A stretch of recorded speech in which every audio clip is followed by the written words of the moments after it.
One of the problems that we have, on top of the need to finance the transition, is choke points in the supply chain.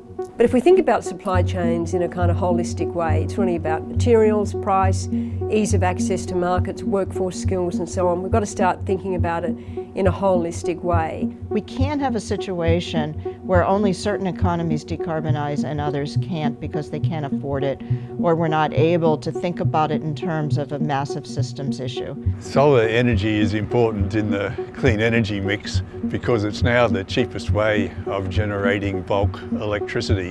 And the really exciting thing is that it's going to get even cheaper in the future.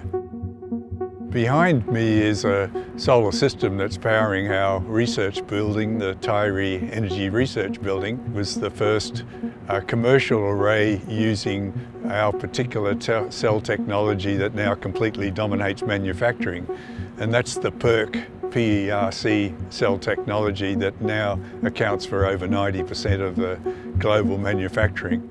And you mix those with batteries, then you're going to get a reliable 24/7 cheap source of energy for every single Australian, and a fantastic homegrown industry and a fantastic homegrown export industry. We have to build up our production, or also the global production needs to twice or 3 times more bigger.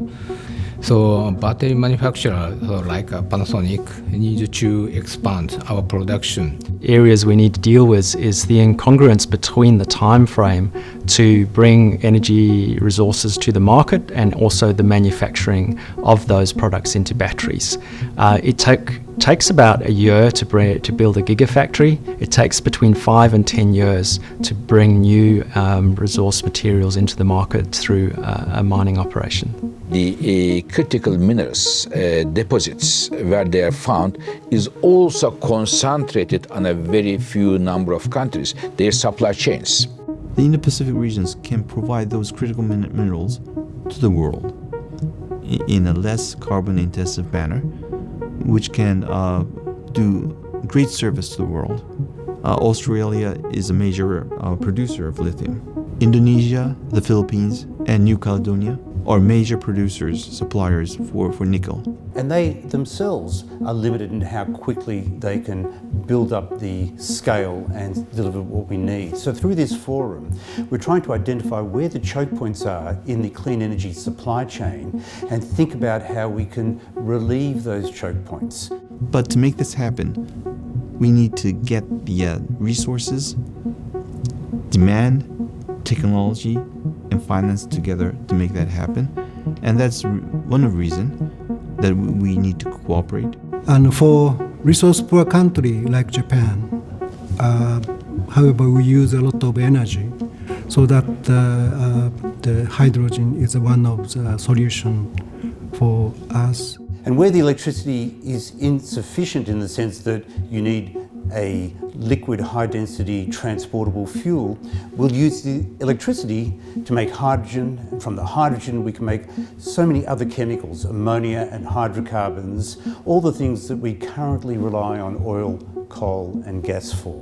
So a few years ago we asked the question, if we turn off coal and natural gas exports, how do we fill the hole in our economy? We realised that hydrogen could be the key answer. We think we can create $11 billion of GDP growth by enabling a hydrogen industry. That hydrogen can help decarbonize the hard-to-abate sectors, especially in the industry and transportation. Many processes requires high-temperature heat, which may be more difficult using electricity.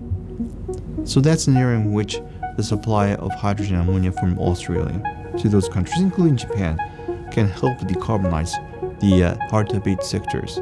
To do that, we need a carrier to carry the hydrogen, and we built a world-first liquefied hydrogen carrier called Suiso Frontier, and supported by Australian government and the Japanese government. To reduce the cost, we need to use hydrogen in a large volume. And to do that, only one company cannot do that. We need a partnership not only for the other company, but the government, the Australian government, Japanese government, all together.